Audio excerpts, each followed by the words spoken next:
July 20, 2022, New Haven Learning Kids out on the playground in 106 heat index. Tampa, Florida. It's been thundering all morning, and it will start raining while they're out there, like it usually does.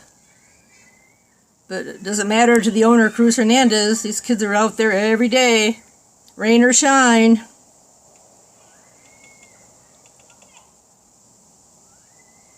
And this is a noise I have to hear inside my house. I can't even get any peace inside my house because this daycare is right in the middle of our residential neighborhood.